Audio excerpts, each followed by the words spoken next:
네, 일면을 장식한 커다란 글자의 뉴스들보다 실제 내 삶에 도움이 되는 뉴스들, 이슈들 만나보는 이슈 인터뷰 시간인데요. 2025년, 불과 3년 뒤입니다. 이때가 되면 우리나라는 초고령 사회에 진입합니다.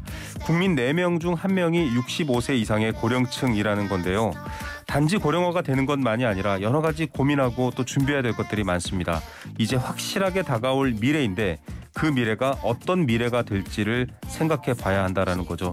특히 대선 같은 중요한 사회 변화 시점에 이런 얘기 많이 나와야 되는데 아직은 잘 안 들리는 것 같습니다. 이 분야를 오랫동안 연구해 왔고요. 또 이 분야를 대비하고 있는 한국노인인력개발원 김미곤 원장 연결해서 이야기 한번 들어보도록 하겠습니다. 원장님 안녕하십니까? 예, 안녕하세요. 예, 제가 앞서 시작하면서 이제 3년 뒤면 65세 이상 고령층이 4명 중 1명인 초고령 사회다.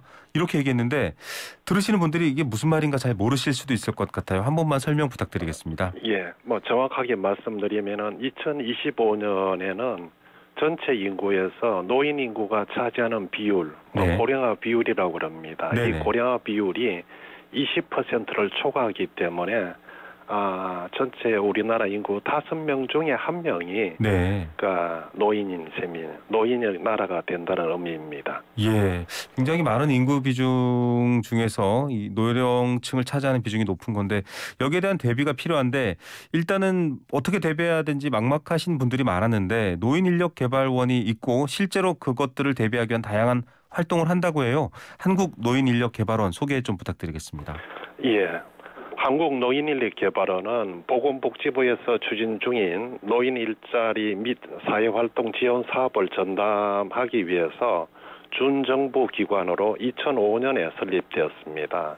그 배경을 잠시 말씀드리면은 우리가 2000년에 노인 인구가 7% 이걸 고령화 사회라고 그럽니다. 네네. 이 고령화 사회가 되고 그다음에 좀 전에 말씀드린 것처럼 2025년에는 초고령 사회, 그러니까 네. 노인 인구가 전체 인구의 20%가 되는 이 기간이 우리나라는 전 세계에서 가장 빠릅니다. 네. 우리나라의 경우에는 2000년부터 2025년이니까 25년 만에 네. 그러니까 이게 초고령 사회로 가는데 가장 빨랐다는 일본조차도 35년이 걸렸고 네. 프랑스 같은 경우에는 143년이 걸렸습니다. 네. 이제 이런 현실을 감안해서 노인 어르신들이 활기차고 건강한 노후를 보낼 수 있는 사업이 무엇일까라는 고민 차원에서 노인 일자리가 시작이 되었습니다. 그런 예. 일환으로 준정부 기관으로서 한국노인인력개발원이 설립되었고요. 정말 그 속도가 빠르다는 말이 조금 굉장히 걱정스럽게 다가옵니다.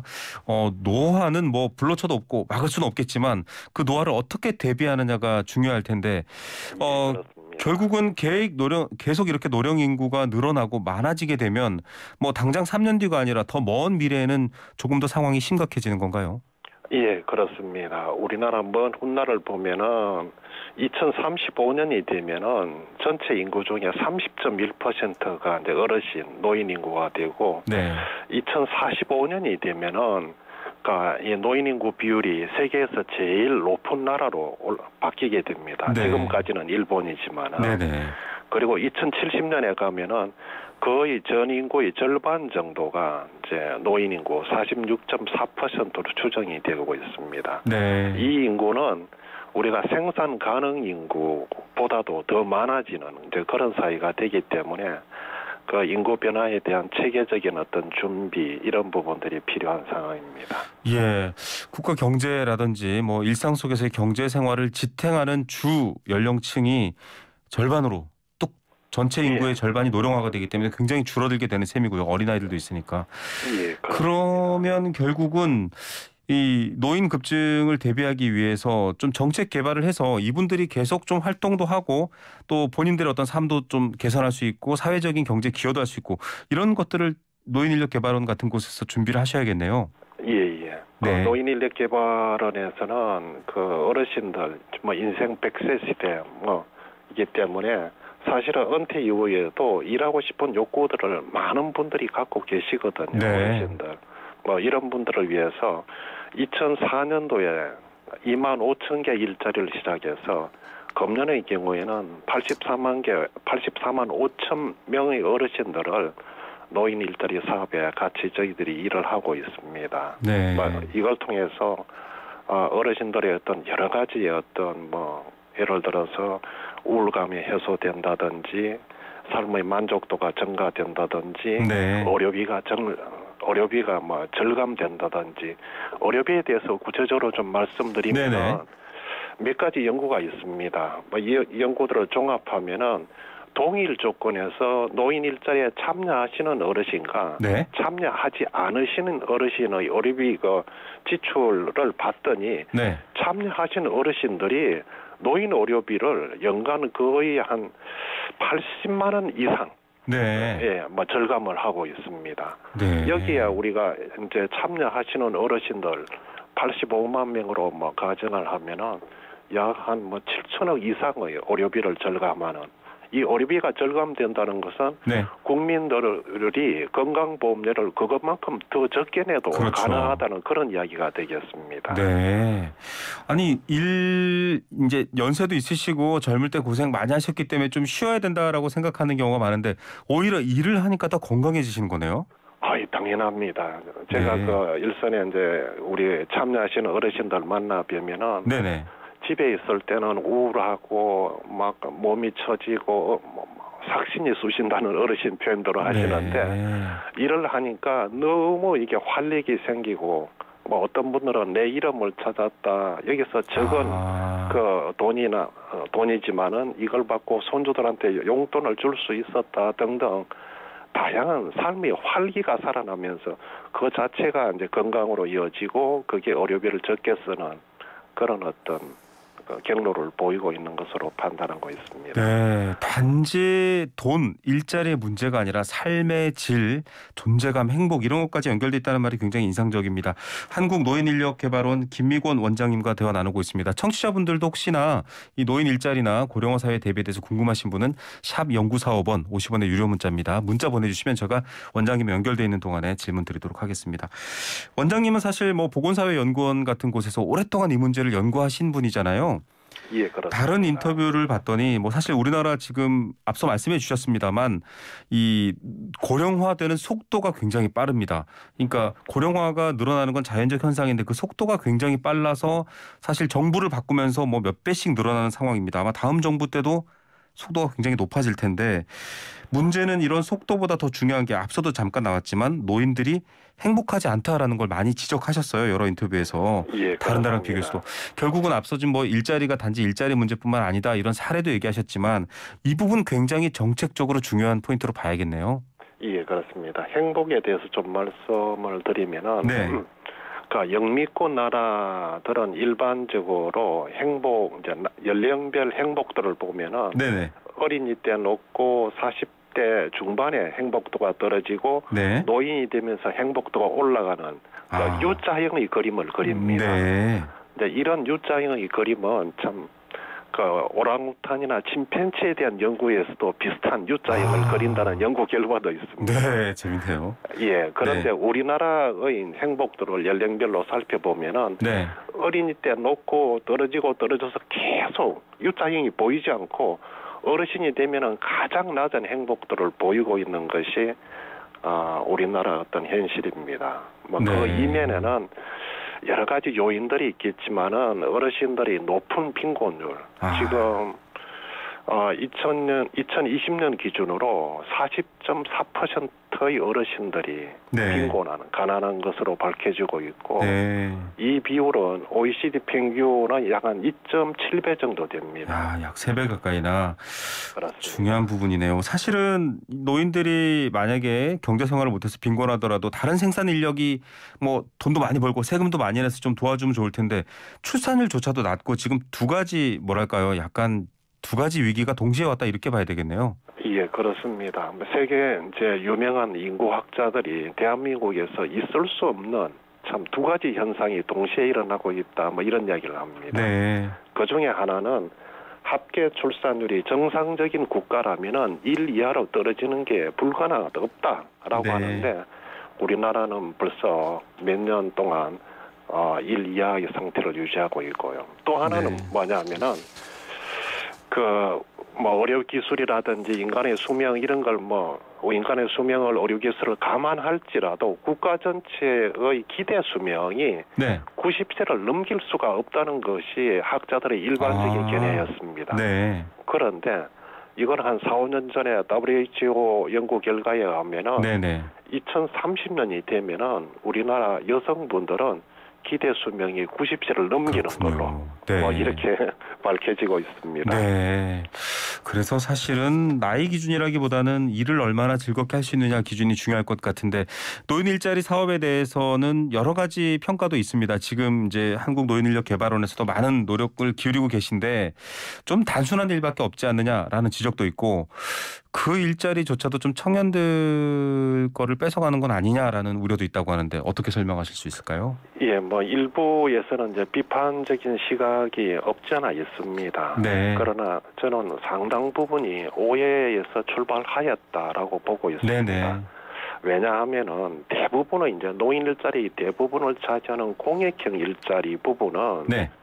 그러니까 월 27만 원 받으시는 것이고 여기에 참여하시는 어르신들은 대부분 빈곤한 어르신들이고 네. 평균 연령이 77세입니다. 아, 네.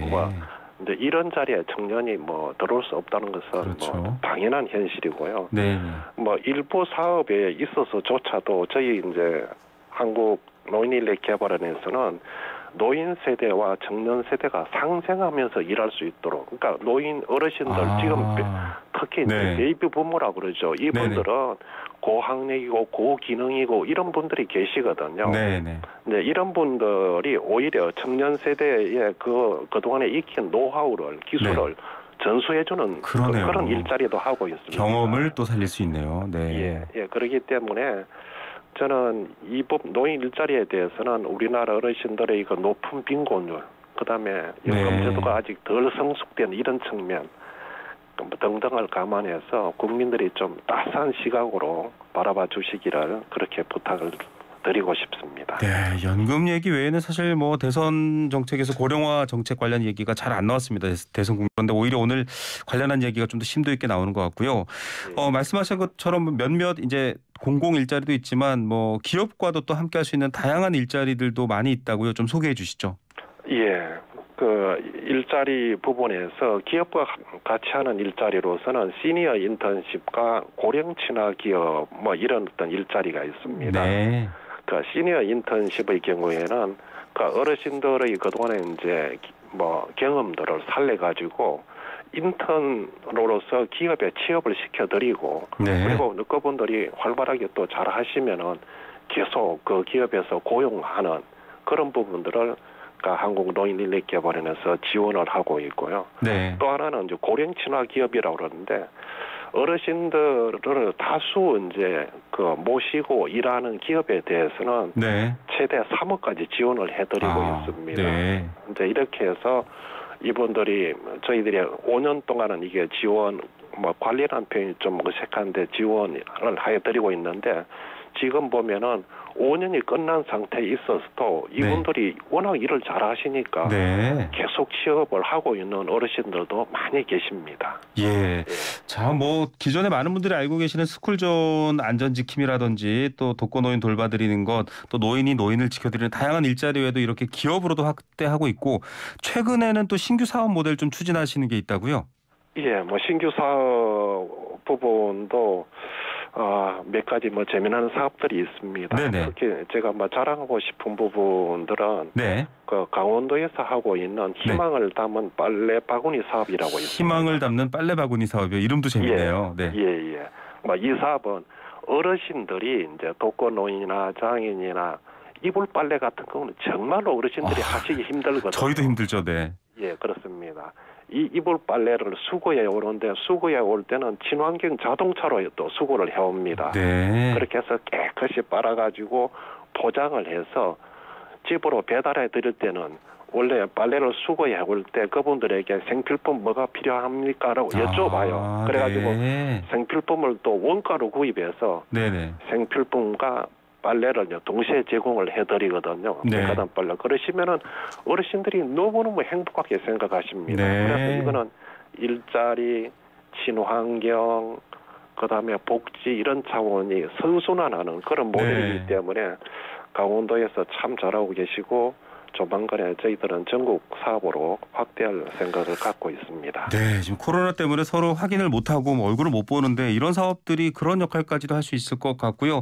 오늘 저희가 준비한 시간이 많이 부족합니다. 원장님 한번 스튜디오에 나오셔서 지금 예. 저희 라디오 청취층도 고령화 되시는 분들이 많이 듣거든요. 한 번 더 기회를 주시면 저희가 얘기를 들어볼 수 있을 것 같고요. 예. 끝으로 좀 시간을 한 1분 정도 드리겠습니다. 노인 일자리 정책, 대선 국면도 있고 여러 가지가 있으니까요. 대표에서 이 기관을 이끄시는 만큼 당부 말씀 또 꼭 하시고 싶은 말씀 부탁드립니다. 예, 아직도 우리나라 노인 빈곤율은 OECD 1등입니다. 참 불행한 현실입니다. 그렇기 때문에 노인 일자리는 늘어날 수밖에 없습니다. 어르신 숫자도 늘어나기 때문에 빈곤율도 높기 때문에 늘어날 수밖에 없습니다.